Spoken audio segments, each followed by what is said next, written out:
애굽 사람이 그들을 괴롭히는 학대도 내가 보았으니 이제 내가 너를 바로에게 보내어 너에게 내 백성 이스라엘 자손을 애굽에서 인도하여 내게 하리라. 모세가 하나님께 아뢰되 내가 누구이기에 바로에게 가며 이스라엘 자손을 애굽에서 인도하여 내리이까? 하나님이 이르시되 내가 반드시 너와 함께 있으리라. 내가 그 백성을 애굽에서 인도하여 낸 후에 너희가 이 산에서 하나님을 섬기리니 이것이 내가 너를 보낸 증거니라. 모세가 하나님께 아뢰되 내가 이스라엘 자손에게 가서 이르기를 너희의 조상의 하나님이 나를 너희에게 보내셨다 하면 그들이 내게 묻기를 그의 이름이 무엇이냐 하리니 내가 무엇이라고 그들에게 말하리이까? 하나님이 모세에게 이르시되 나는 스스로 있는 자이니라. 또 이르시되 너는 이스라엘 자손에게 이같이 이르기를 스스로 있는 자가 나를 너희에게 보내셨다 하라. 아멘.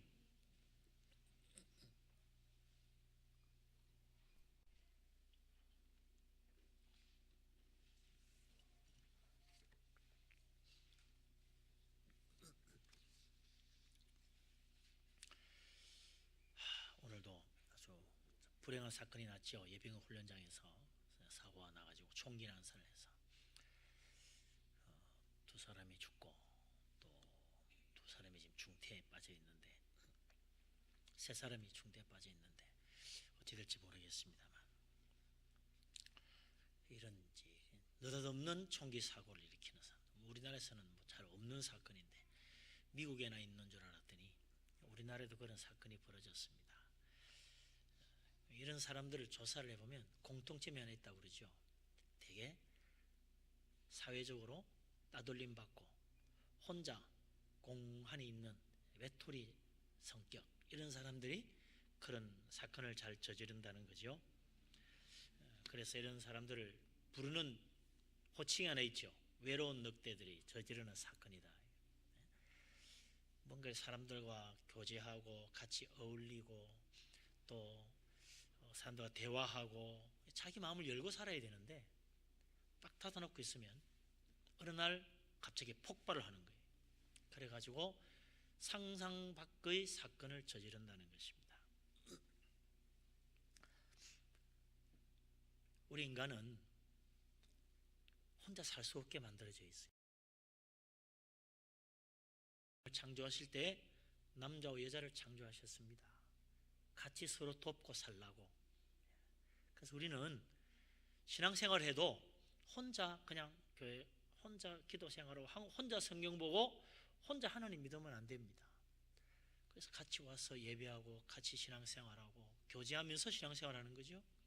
예수님께서도 두세 사람이 내 이름으로 모인 곳에 내가 함께 있겠다고 그랬어요. 혼자 그냥 산속에 틀어박혀가지고 혼자서 그냥 열심히 기도하고 성경 보는 사람 하나님 만나준다고 그러지 않았어요.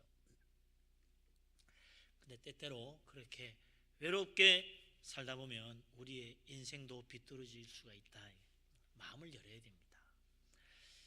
오늘 여기 보면 한 외로운 인생을 보게 됩니다. 모세라는 사람이다 얘기죠. 그는 40년 동안 광야에서 살았습니다. 그는 그 장인 미디안 제사장 이드로의 집에서 살았는데 시보라 아내와 또 아들 게르솜을 놓고 뭐 이렇게 지냈지만 그는 항상 외톨이였던 것 같아요. 오늘 여기도 보면 그가 양떼를 데리고 혼자서 호렙산 쪽으로 가고 있었다는 것입니다. 나이는 이미 80이라는 노인이 되었습니다. 그런데 그 하나님의 산 호렙에 떨기나무 가운데 불이 붙었는데 그 불꽃이 계속 타고 있는데도 불구하고 나무가 타서 사라지지 않더라 이거죠. 그래서 모세가 이상한 요소가 있다.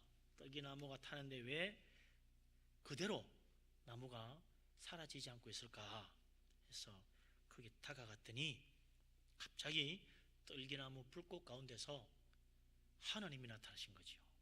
모세야 모세야. 하나님이 그를 불렀습니다. 40세 애굽에서 살인 죄를 저지르고 광야로 도망 나와서 살면서 그 누구도 자기를 불러준 적이 없었어요.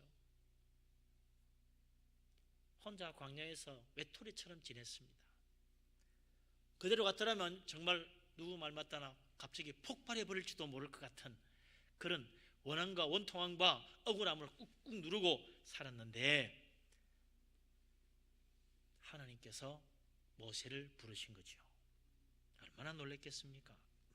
모세가 하나님 만나고 싶어서 호렙산으로 갔던 게 아닙니다. 단지 떨개나무에 불이 붙었는데 그 불이 사그라들지 않으니까 이상해서 올라갔던 것 뿐인데 하나님이 나타나신 거죠. 모세가 하나님 찾지 않았는데 하나님 모세를 찾아주신 것입니다. 모세가 하나님 만나기 위해서 여기저기 돌아다닌 것도 아닌데 하나님이 먼저 모세를 불러주신 것입니다. 모세가 하나님 어디 계십니까? 외쳐 부른 것도 아니었는데 하나님이 모세를 불렀습니다.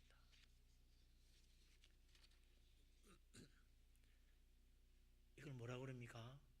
은혜라 한다 이거죠. 나는 하나님 찾지도 않았는데 하나님이 나를 찾아주시고, 나는 하나님 부르지도 않았는데 하나님이 나를 불러주십니다. 나는 구원받아야 되는 줄도 몰랐는데 하나님이 나를 구원해 주십니다. 이 은혜다 이거죠. 나는 하나님 사랑할 줄도 몰랐는데 하나님이 나를 사랑해 주십니다. 나는 하나님께 뭘 드린 적도 없는데 하나님이 지금까지 나에게 놀라운 은혜와 축복을 베풀어 주셨어요. 먹고 입고 마시고 살 수 있도록 축복해 주셨어요. 이 은혜 가운데 살고 있는 거죠. 우리는 평생 하나님 은혜로 삽니다. 그러다가 천국도 하나님 은혜로 가는 거죠.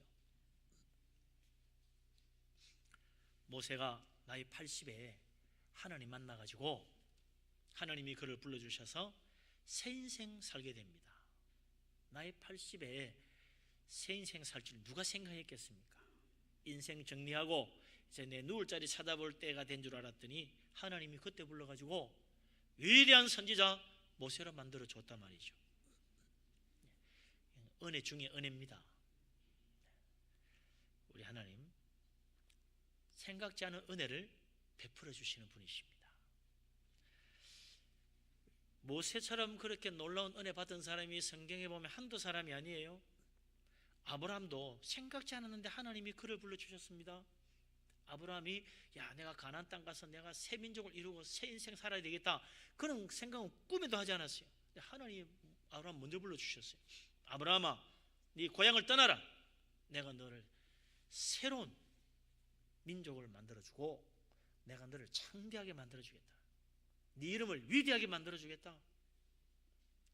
너 고향을 떠나서 내가 가라는 곳으로 가라. 그랬다는 거예요. 그래서 아브라함이 하나님 부르심 받아가지고 위대한 믿음의 조상 아브라함이 된 거 아닙니까? 다윗도 내가 커서 앞으로 왕이 돼야지 그런 생각은 꿈에도 한 적이 없어요. 그죠? 아버지 양이나 잘 치르면 되는 줄 알았다 이거죠. 위에 형들이 얼마나 많은지 자기는 그저 그냥 형들 밑에 짓눌려가지고 숨도 제대로 못 쉬었어. 그런데 이게 웬일입니까? 하나님이 사무엘 선지자를 보내가지고 다윗을 불러오라는 거예요. 들에 양치고 있는데 불러오라는 거야. 그 다윗이 올 때까지는 식사도 안 한다는 거예요. 급표해서 갔더니 보자마자 사무엘 선지자가 머리에 기름을 붓고 이스라엘의 왕으로 삼더라는 겁니다. 그때부터 다윗의 인생이 달라졌어요. 70 먹은 아브라함이나 80 먹은 모세나 하나님 부르시는 것이 아니라 불과 10대의 소년 다윗 같은 사람도 하나님 부르시고 기름 부으시더라. 심지어 사무엘은요 아직 어린 나이에, 요즘을 치면 어린이집이나 다닐 만한 나이에 하나님이 사무엘 불렀어요. 얼마나 어린지 하나님 불러도 하나님 부르는 줄도 모르고 자기 선생님 엘리 제사상에 달려갔잖아요. 왜 나를 부르십니까? 나 부른 적 없는데. 들어가 자거라.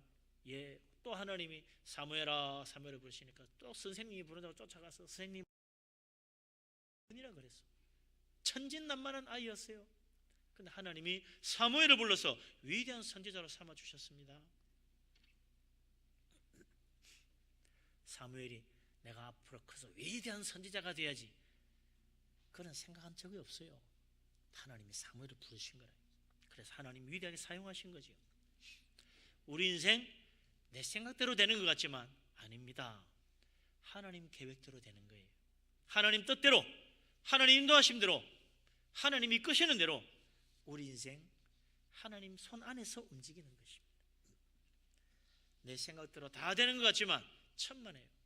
하나님 뜻대로 되는 것입니다. 그래서 우리는 하나님의 음성에 귀를 기울여야 됩니다. 나를 부르시고 나를 어디로 이끌기를 원하시는지, 하나님 뜻이 무엇인지 우리는 정말 성경을 펼쳐들고 하나님 말씀을 잘 봐야 돼요. 모세가 만났던 하나님, 다윗을 부르신 하나님, 사무엘이 만났던 하나님, 아브라함 부르신 하나님, 나도 만나고 나를 부르시는 주님 음성을 깨닫고 주님 부르심을 따라 믿음으로 나아감으로 우리 인생의 새로운 축복, 하나님 앞에 새롭게 쓰임받는 인생, 우리 하나님 앞에 영광 돌리는 복된 믿음의 사람 다 될 수 있기를 주의 이름으로 축원합니다. 아멘.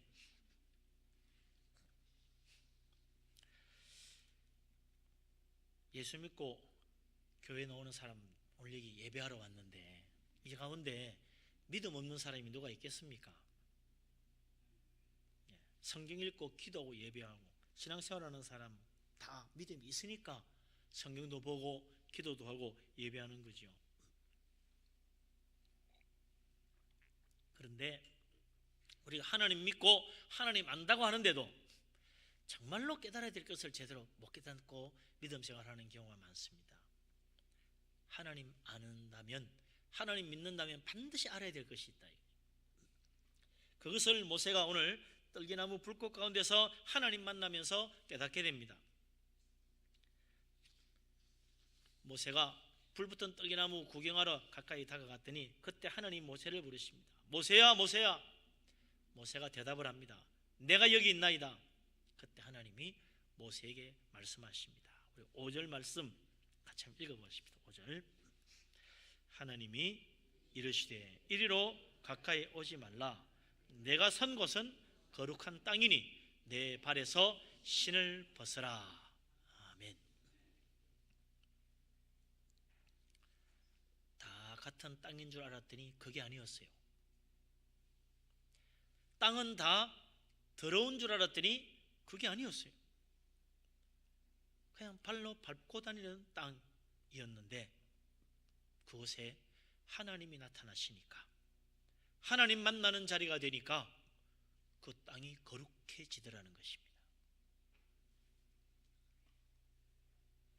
하나님 계시는 곳은 어디든지 거룩한 곳입니다. 하나님 만나는 그 자리, 어디에서 만나든 거룩한 자리가 되는 것입니다. 하나님이 계시는 그곳, 아무리 더러운 땅이라도 거룩한 곳이 됩니다. 그래서 그냥 감당할 수가 없어요. 가까이 다가설 수도 없고 발에서 신까지 벗어야 될 만큼 거룩하게 바뀌는 것입니다. 거룩하신 하나님, 거룩하게 만드시는 하나님이십니다. 모세가 그날 하나님 만나면서 깨달은 거예요. 아, 하나님은 홀로 거룩하실 뿐만 아니라 하나님이 계시는 곳마다 다 거룩하게 만드시는구나. 그렇습니다. 오늘 여기 우리가 이 자리에 와서 예배할 때 우리는 어떤 생각을 합니까? 거룩하신 하나님 앞에 예배하는 거룩한 교회라고 생각하지요. 아, 이 교회가 뭐 거룩하나, 그냥 아무렇지도 않아, 그렇게 생각한다면 뭔가 크게 착각하는 거지요. 하나님 계시는 이곳이, 하나님 만나는 이 자리가 거룩한 곳입니다. 그래서 우리는 거룩한 하나님 앞에 거룩한 믿음으로 거룩하게 예배하는 거예요. 아, 이 건물이나 다른 건물이나 뭐 다른 게 있나요? 똑같이 다 똑같이 콘크리트로 만들었어요. 예? 여기는 우리 의자나 뭐 다른 의자나 다 나무로 만드니 똑같아요. 그러나 이 자리에 하나님 만나기 때문에 거룩하게 변화되는 것입니다. 모세가 하나님 만나는 그 자리, 거기에 서서 깨달은 것은 그 땅이 하나님이 거룩하다는 사실 아닙니까? 처음으로 깨달은 거예요. 하나님은요, 하나님 만나는 그 자리, 진리의 땅으로, 정의의 땅으로, 축복의 땅으로 하나님 만나신 것이 아니었어요. 거룩한 땅에서 하나님 만나게 하셨다 이거죠. 하나님 알려면 먼저, 어떤 사람은 정의부터 배우는 사람이 있습니다. 어떤 사람은 축복부터 배우는 사람이 있습니다. 무조건 축복부터 받아야 돼. 어떤 사람은 무조건 정의로워야 돼. 아닙니다. 거룩부터 알아야 됩니다. 거룩하신 하나님, 하나님 섬기려면 거룩함을 배워야 됩니다. 거룩한 곳에서 어떻게 합니까? 신을 벗어야 됩니다. 또 어떻게 합니까? 6절에 보면 모세가 하나님 뵙기가 두려워서 얼굴을 가렸어요. 우리의 부족한 모습은 가려야 돼요. 다 드러낼 수가 없다. 우리 있는 모습 그대로 드러내면 하나님의 진노밖에 받을 것이 더 있겠습니까? 그래서 이사야 선지자가 하나님 만났을 때 뭐라고 말합니까? 화로다 나요. 큰일 났구나. 내가 입술이 부정한 백성들 가운데 살면서 이 더러운 입술을 가진 자가 하나님을 뵙다니 나는 이제 죽겠구나. 두려워 떨었습니다. 우리의 모습, 입술 하나도, 내가 내뱉는 말 한마디도 거룩하지 못한 것이 우리 인생인데, 거룩한 하나님 만나서 어찌 그 앞에 감히 서 있을 수 있겠어요? 신발도 벗고 얼굴도 가리고 엎드려야 돼. 엎드릴 수밖에 없다 이거죠. 그래서 하나님 앞에는요, 낮아져야 됩니다. 겸손하게 낮아져야 됩니다. 조금이라도 교만한 마음 가지면요, 절대로 하나님 앞에 설 수 없고 하나님 은혜 받을 수 없습니다. 거룩하신 하나님, 그 거룩하신 하나님 앞에 겸손한 믿음으로 나아가서 하나님의 거룩하신 은혜 가운데 우리 하나님의 크신 축복 받을 수 있는 복된 사람 다 되시기를 바랍니다. 아멘. 이 세상에 말 거룩하신 분은 하나님 한 분밖에 없어요. 온 천하에 오직 하나님만 홀로 거룩하십니다. 이 세상 모든 만물 그 어떤 것도 거룩한 것은 없습니다. 이 세상에 어떤 우상도 거룩하지 않지요. 값비싼 금으로 만들어도요, 그 우상 거룩하지 않습니다. 그냥 값비싼 금으로 되었을 뿐입니다. 어떤 우상은요, 수십 메타 거대한 우상을 만들어 놓고 있어요. 그것도 거룩하지 않아요. 그냥 덩치만 클 뿐이야. 오직 눈에 보이지 아니하시는 전능하신 하나님, 그분만이 홀로 거룩하십니다. 그 거룩하신 하나님, 땅만 거룩하게 만드시는 것이 아니라 하나님 만나는 사람도 거룩하게 만드십니다. 그래서 거룩하신 하나님 앞에 나와서 예배하고 기도하고 찬양하고 말씀 들으면서 우리도 거룩해지는 거죠. 모세도 거룩하신 하나님 만나고 나서부터 어떻게 됩니까? 거룩한 주의 종이 되는 거요. 우리도 거룩하신 하나님의 아들 예수 그리스도 믿고 예수 그리스도 내 마음에 영접하면서부터 어떻게 됩니까? 우리는 하나님의 거룩한 자녀가 되는 것입니다. 천국 백성, 거룩한 천국 백성 되는 것입니다. 그래서 우리 하나님 말씀하십니다. 레위기 19장 2절에 이렇게 말씀하고 있습니다. 너는 이스라엘 자손의 온 회중에게 말하여리라. 너희는 거룩하라. 이는 나 여호와 너희 하나님이 거룩함이니라. 나는 너희를 거룩하게 하는 여호와 하나님이라고 그랬어요. 우리 하나님은 우리를 거룩하게 만드십니다. 그래서 예수 믿는 사람은요, 세상 사람과 다른 거예요. 거룩한 하나님의 뜻을 따라 사니까 생각도 다르고 생활도 다르게 바뀔 수밖에 없는 거죠. 우리 인생의 목표도 달라지는 것입니다. 예수 믿는 그날부터 이제는 나를 위해 사는 인생이 아니고 거룩하신 하나님 바라보고 사는데, 하나님 나라, 하나님의 의를 바라보고 사는데 우리 인생 거룩하게 바뀔 수밖에 없는 것입니다. 하나님께서 나를 거룩하게 변화시키시기 때문에 우리도 저 복된 나라 거룩한 천국에 가서 살 수 있는 것입니다. 예수 그리스도 믿고 십자가 은혜로 우리도 거룩한 하나님의 자녀로 변화된다는 사실 믿으시기 바랍니다. 아멘. 모세를 부르신 하나님, 모세에게 놀라운 계획을 말씀하십니다. 그게 뭐냐면요, 애굽 땅에 있는 이스라엘 자손들 그 고통을 보고 하나님께서 이제 애굽 사람들의 손에서 구원해 가지고 젖과 꿀이 흐르는 땅, 아름다운 땅, 축복의 땅에 인도하겠다는 겁니다. 그래서 내가 너를 바로에게 보내 가지고 내 백성 이스라엘 자손들을 애굽에서 인도해 내게 하리라 그러시는 거야. 하나님께서 주시는 땅, 하나님이 예비하신 땅, 그건요 아름답고 광대한 땅이라, 젖과 꿀이 흐르는 땅이라고 말합니다. 8절에 보면 하나님이 그렇게 말씀하고 있죠. 근데 애굽은 어떤 땅입니까? 애굽은요 풍요로운 것입니다.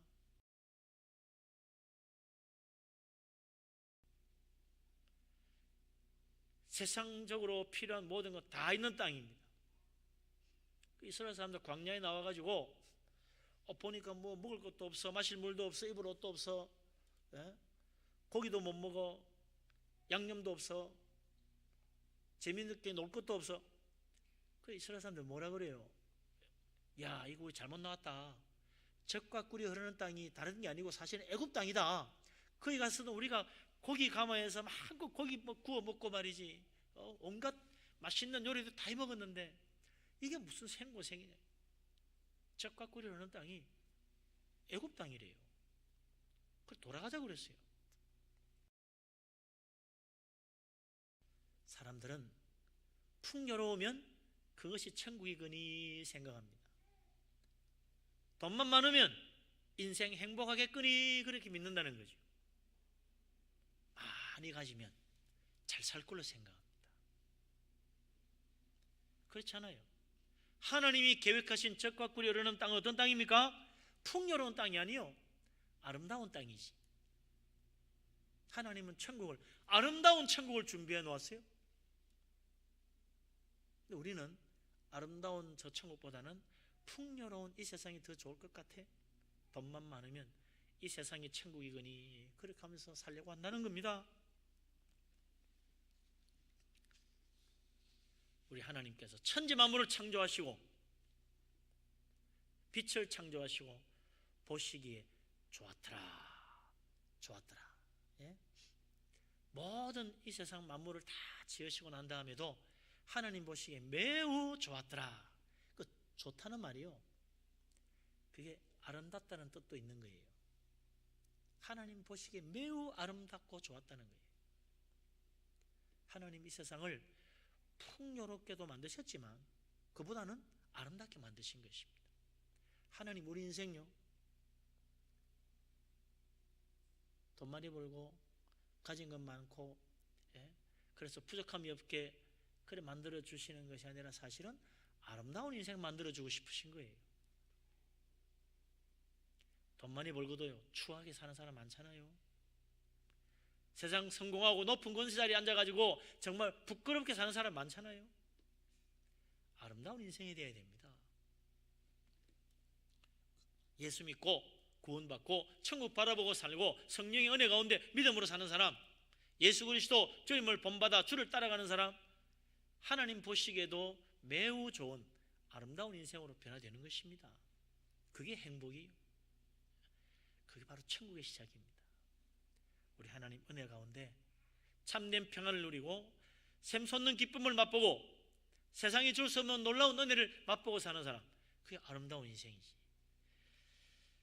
이스라엘 사람들에게 아름답고 광대한 땅을 예비하신 하나님, 그것이 젖과 꿀이 흐르는 땅이라고 말씀하신 그 하나님, 우리 인생도 하나님의 은혜의 손길 가운데 아름답게 변화되어서 우리 하나님 앞에 영광 돌리고 늘 감사하며 사는 복된 사람 다 될 수 있기를 주의 이름으로 축원합니다. 아멘.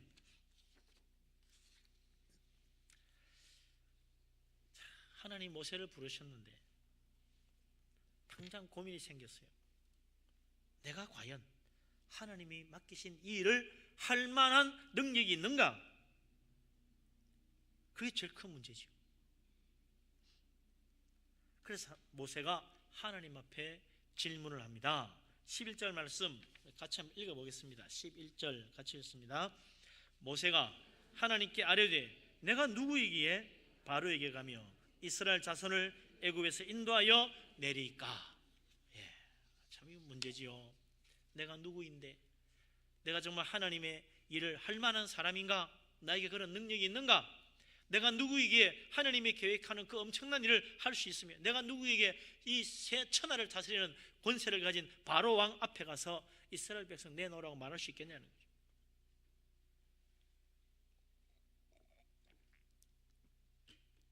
하나님이 나에게 나타나신다면, 또 모세와 같은 그런 말씀을 하신다면 나도 모세처럼 그렇게 하나님께 물어보지 않겠어요?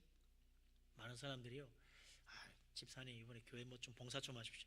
목사님 저는 그런 능력이 없어서 못한대요. 목사님 나는 그런 할 줄 모릅니다. 모세가 말하는 거 똑같아. 내가 너를 보내가지고 이스라엘 자손을 구해내려고 한다. 내가 누구게, 내가 뭐 바로에게 가가지고 이스라엘 백성을 이끌어낼 수 있겠습니까? 저는 못합니다. 나는 그런 능력이 없습니다. 똑같은 거예요. 나는 그렇게 일할 만한 사람이 못 된다는 거죠.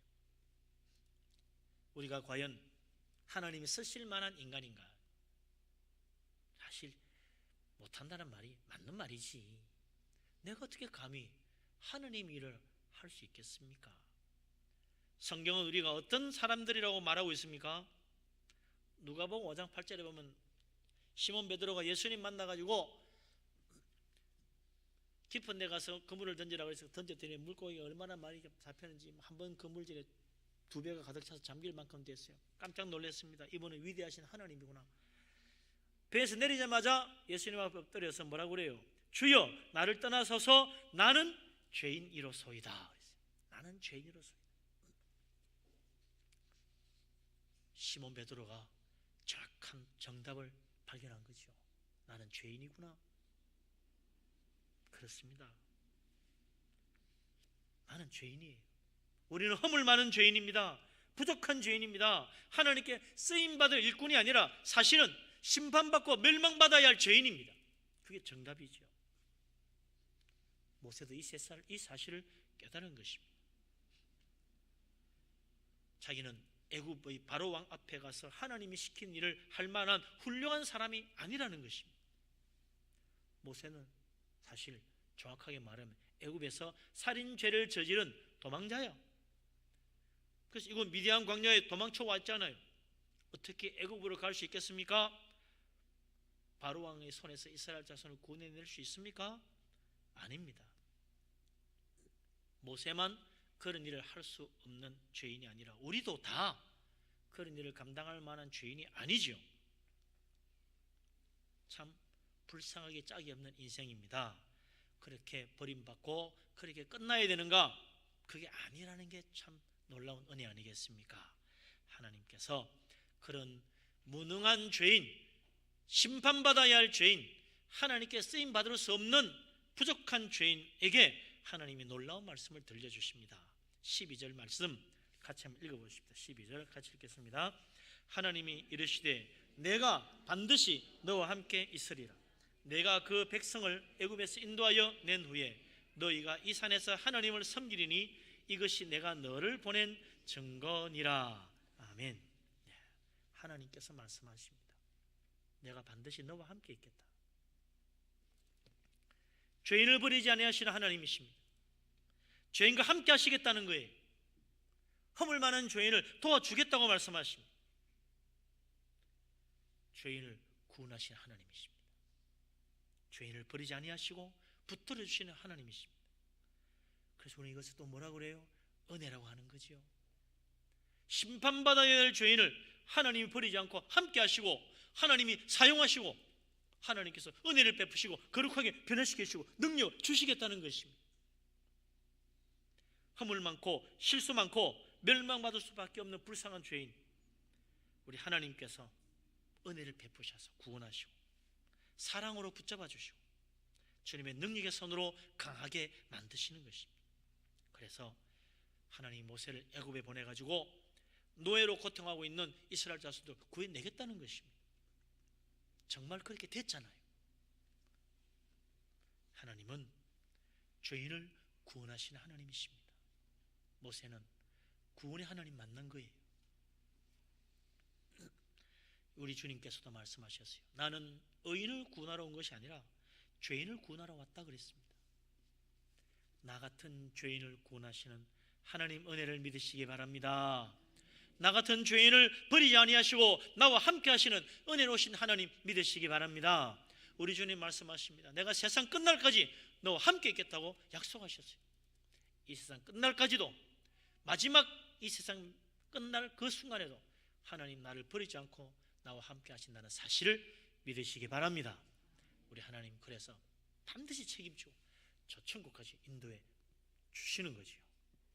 길이요 진리요 생명이신 주님, 나와 함께 하신다는 사실을 믿고 주님 붙들고 주님과 함께 살아가는 축복된 믿음의 사람 다 되시기를 주의 이름으로 축원합니다.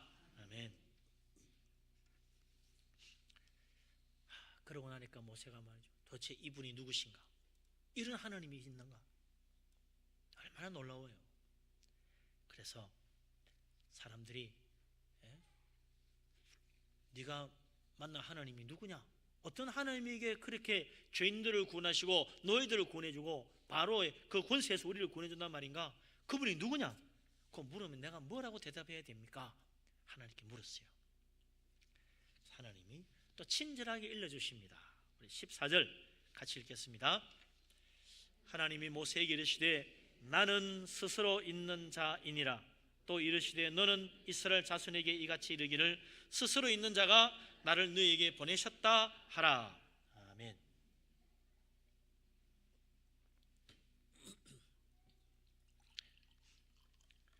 우리가 믿는 여호와 하나님은 스스로 계신 분이십니다.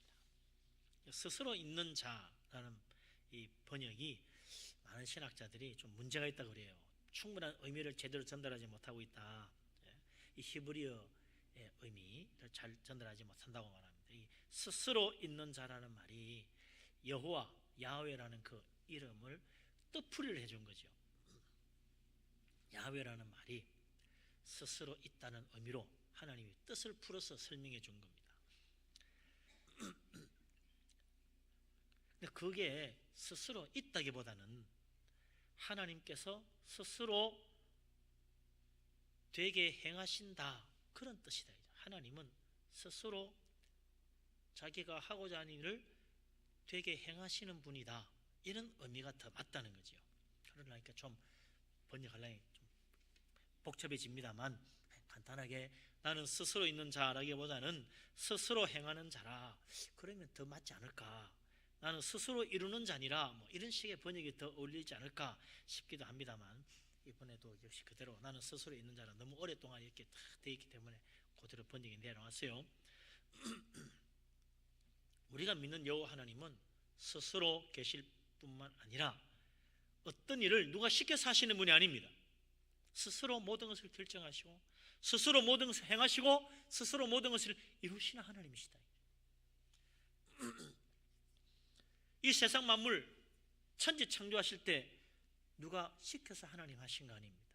하나님 스스로 기쁘신 뜻 가운데 이 세상을 창조하셨어요. 하나님께서 스스로 결정하시고 스스로 행하시고 하나님께서 스스로 다 완성하셨어요.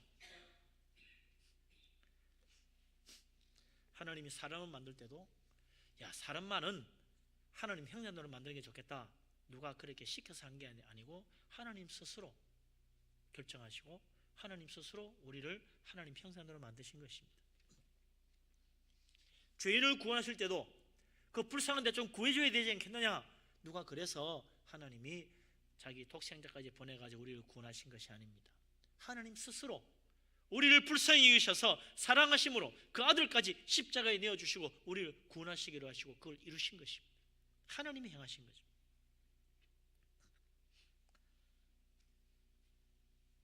이 세상 수많은 사람 가운데 우리를 택하시고 부르시고 구원하신 것도 그렇습니다. 누가 야, 분이엘 교회 아무개 집사는 정말 구원받을 만해, 아주 검정동에 사는 아무개는 진짜 하나님 믿고 구원받고 천국 갈 만한 사람 자격 있는 것 같아. 그렇게 해서 하나님이 그 사람 구원해 주는 거 아닙니다. 하나님께서 스스로 하나님의 뜻에 하여 하나님 기쁘신 뜻 가운데 우리를 선택하시고 우리를 부르시고 우리에게 은혜를 베풀어서 예수 믿고 구원받아 천국 갈 수 있도록 만드신 것입니다. 하나님께서 우리를 택하셨고 하나님 우리를 부르셨고 하나님 우리의 구원을 주시고 하나님 우리를 천국까지 인도하십니다. 다 하나님 스스로 행하시는 거다 이거죠. 우리는 그 스스로 계신 하나님, 스스로 모든 것을 행하시는 그 은혜로 믿음 생활하는 거지요. 그 은혜로 천국도 가는 것입니다. 나를 택하시고 나를 부르시고 나를 구원하시고 나를 부르셔서 하나님의 귀한 일에 소명을 주시고 하나님 섬기게 하시는, 이게 다 하나님의 은혜 가운데 이루어지는 거죠. 그래서 모세가 하나님 부르심을 받아들이고 순종하여 믿음으로 나아감으로 위대한 선지자 모세가 된 것입니다. 우리도 하나님의 뜻을 받아들이고 하나님의 부르심에 내 마음을 열면 하나님께 쓰임 받을 수 있는 축복의 인생으로 바뀌는 거죠. 모세만 아니라 다른 모든 위대한 믿음의 사람들도 다 그렇게 하나님의 부르심 앞에 마음을 열고 믿음으로 받아들이고 믿음으로 순종하여 하나님 앞에 쓰임 받은 것입니다. 오늘도 우리가 하나님을 향하여 마음을 열 수 있기를 바랍니다. 하나님 부르심 앞에 내 마음을 열고 하나님 부르심을 믿음으로 받아들이고 주님 뜻을 따라 살아감으로 우리 인생에도 새로운 축복의 열매가 맺히고 우리 인생 새로운 놀라운 대로가 열리고 하나님 앞에 새롭게 쓰임받고 풍성하게 하나님 축복 가운데 저 천국 바라보고 하늘의 상급도 받는 복된 사람 다 되시기를 주님의 이름으로 축원합니다. 아멘. 기도하겠습니다. 전능하신 하나님, 우리를 사랑하시는 하나님, 하나님을 믿습니다. 오늘 이 저녁 모세가 만난 하나님 나도 만나기를 원합니다. 모세가 하나님 부르심 앞에 믿음으로 순종하여 나아감으로 하나님 앞에 위대하게 쓰임받은 것처럼 하나님 우리도 믿음으로 마음의 문을 열고 주님 부르심 앞에 헌신하여 주께 쓰임받기를 원합니다. 은혜를 베풀어 주시옵소서. 반드시 우리와 함께 하시는 하나님을 믿습니다. 나는 부족하지만, 나는 허물진 인생이지만, 나는 죄인이지만 주님은 십자가의 은혜로 우리를 씻어주시고 새롭게 하시고 우리 하나님 세상 끝날까지 나와 함께 하셔서 하나님 일 감당하게 하시는 줄로 믿습니다. 하나님 우리에게 믿음의 은혜를 더욱 풍성히 내려 주시옵소서. 예수 그리스도 이름으로 기도합니다.